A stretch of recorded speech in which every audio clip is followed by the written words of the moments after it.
Oke, jadi pertemuan kali ini kita sudah masuk ke bagian pembagian. Pada bagian pembagian suku banyak. Kenapa ini terpisah? Ini termasuk operasi aljabar, tapi dia terpisah karena banyak hal yang bisa kita atau materi dalam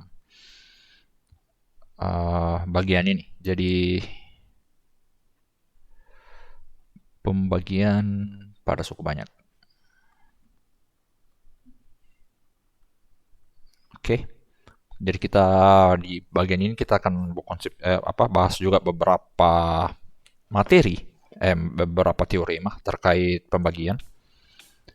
Juga beberapa cara atau metode lah yang digunakan untuk menyelesaikan pembagian ini. Oke, kita mau mulai dulu bahas tentang konsep pembagian. Jadi dalam pembagian itu pertama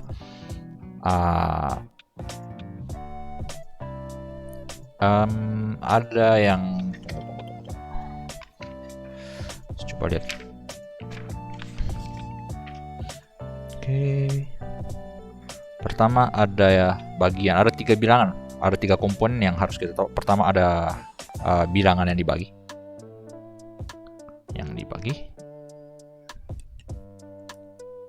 Nah, kita akan kenal juga pembaginya. Oke, hasil bagi dan juga sisa bagi. Nah, di masalah di suku banyak, pertanyaannya selalu di seputar ini saja. Ruang lingkupnya ada di seputar sini saja. Bilangan dibagi, pembaginya berapa, hasil baginya berapa, sisa baginya berapa. Itu. Nah, apa hubungan dari keempat konsep ini atau hal ini? Jadi misal saya punya pembagi, anggaplah saya punya 3 angka 13 17 gitu. Bilangan 17 ini saya mau bagi dia dengan 3. Nah, saya bagi dengan 3. Nah, hasilnya berapa, sisanya berapa. Ini dalam pembagian, misalkan kita bilang mungkin kalau kita hitung pakai kalkulator, kita dapat 17 bagi 3 itu sama dengan 5,666 sekian. Nah, di konsep kali ini dalam hal ini konsep pembicaraan kita, ruang lingkup pembicaraan kita mau dia hasilnya yang berapa, apa sih yang dibilang, kita bicara di bilangan bulat. Misalkan kita bicara bilangan bulat 17 bagi 3 ini kita bisa sebut sebagai, kita bisa ubah bentuknya jadi 5 terus saya kalikan 3 terus saya tambah 2. Nah, misalkan 17 bagi 3, atau saya tulis 17 dibagi 3 itu lain sama dengan 5 saya kalikan 3 terus saya jumlahkan dengan 2. Hasilnya saya jumlahkan dengan 2. Nah,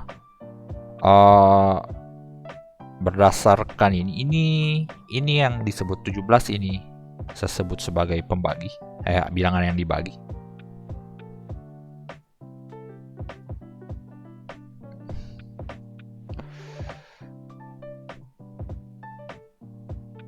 Sedangkan 3 yang ini saya sebut pembagi. Oke, sorry, ini 17-nya saya gantiin.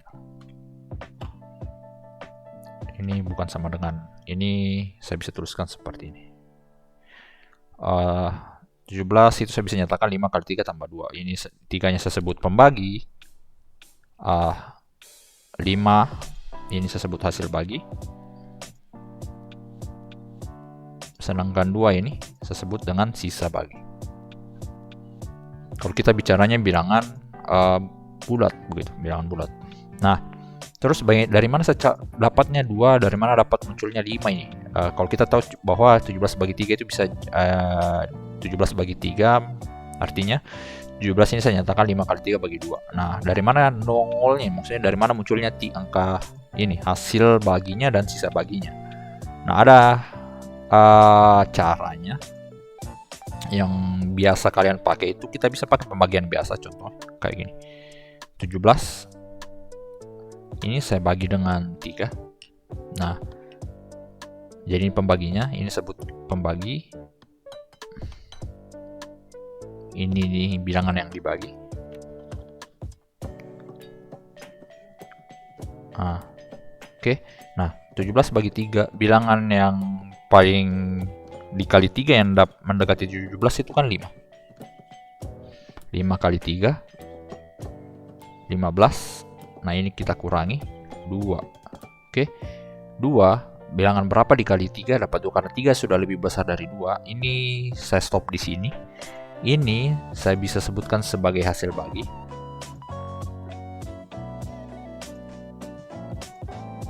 Sedangkan ini saya sebut dengan sisa bagi. Nah, artinya 17 itu sama dengan 5 kali 3 ditambah 2. Nah, untuk ada syaratnya, jadi M itu teoremanya begini, M itu sama dengan N dikali suatu bilangan, jangan M lah, A sama dengan N dikali A ditambah S. Nah, dengan catatan modelnya kayak begini, A lagi, B, A sama dengan N kali B ditambah S, dengan catatan bahwa pertama A itu lebih besar dari B. Ini hasilnya, A lebih besar dari B, lebih besar sama dengan B. N itu tidak ada syaratnya, dan S itu nilainya berada di antara 0, lebih kecil dari S, lebih kecil dari pembaginya, yaitu B. Nah, jadi kalau misalkan kayak begini, 17 itu contoh kayak tadi, 17 ini saya bisa nyatakan juga kayak begini. 17 kan saya bisa nyatakan sebagai 17 dikali 1 ditambah 0. Ataukah saya bisa nyatakan juga dia, ini kan pembaginya. Saya bisa nyatakan dia 4 kali 3 ditambah 5. Nah, ini tidak bisa, yang 5 ini tidak bisa kita katakan sisa bagi, karena 5 ini masih bisa kita uraikan jadi apa nilainya. 5 ini masih lebih besar dari angka 3 yang pembaginya. Artinya 5 ini masih bisa kita uraikan jadi 3 kali 1 tambah 2. Oke, akibatnya ini masih belum disebut sisa bagi. Yang ini yang karena kalau kita masukkan ke syarat yang tadi, berarti kan 0 lebih kecil dari S, lebih kecil dari B. B dalam artian ini 3. Nah, sedangkan kita dapatnya 5, ini tidak memenuhi. Sedangkan yang di sini sisa baginya 5. 5 kan tidak di antara 0 sampai 3. Kecil sama dengan ini, kecil sama dengan di sini kecil saja. Oke. Nah, ini syaratnya sisa bagi. Nah, karena dia masih bisa dibentuk begini, akhirnya 4 kali 3 ini 5-nya dirubah jadi 3 kali 1 tambah 2. Ini kan masing-masing ada 3-nya, sifat distributif 5 kali 3 ditambah 2. Kembali lagi kayak yang tadi. Nah, ini konsep pembagian. Kalau kita bicaranya bilangan bulat. Kalau kita bicaranya bilangan ganjil ya bilangan ganjil, bilangan desimal atau real ya oke, ada 5, sekian. Nah, pertama itu dulu. Sekarang kita masuk ke suku banyak. Bagaimana halnya dengan suku banyak? Sama kalau kita bicara tentang suku banyak, berarti contoh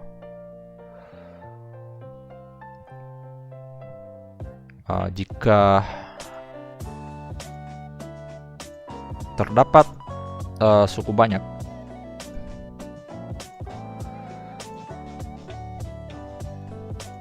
anggaplah dia model suku banyak fx gitu, dibagi dengan gx, hasilnya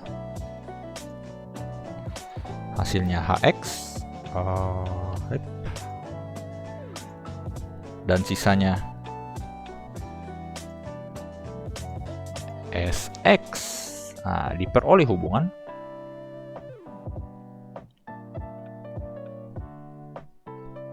diperoleh hubungan fx itu sama dengan gx ini dikalikan dengan hx terus dijumlahkan dengan sisanya sx. Sama kayak tadi konsep pembagian yang tadi ini. Nah,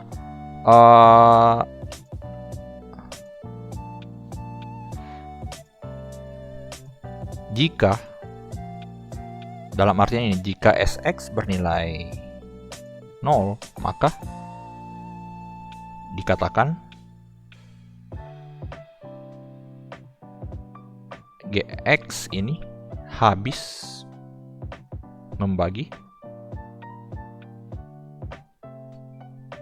fx gitu. Kalau sisanya 0. Nah, sekarang ini perlu kalian catat baik-baik, perlu ingat baik-baik, karena persamaan ini akan kalian gunakan atau kita gunakan untuk menyelesaikan semua persoalan atau soal-soal yang berhubungan dengan pembagian pada suku banyak.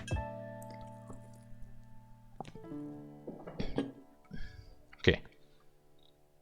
Terus di mana cara pembagiannya? Cara pembagiannya itu, pembagian pada suku banyak itu bisa dilakukan dengan dua cara. Dua cara pembagian. Nah, pertama dengan cara bersusun. Ada dua cara pembagian.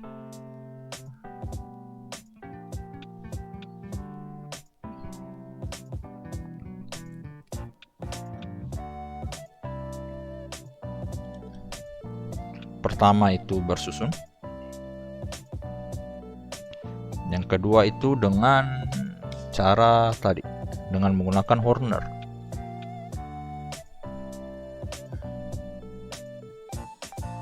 Oke, pertemuan kali ini kita bahas dulu yang bersusun. Terus kita lanjutkan ke Horner, atau mungkin sampai sini dulu. Kita lanjutkan ke video selanjutnya untuk bagaimana sih cara pembagian secara bersusun, kemudian cara pembagian dengan menggunakan Horner. Oke, sampai sini dulu. Terima kasih atas perhatiannya. Sampai jumpa di pertemuan selanjutnya.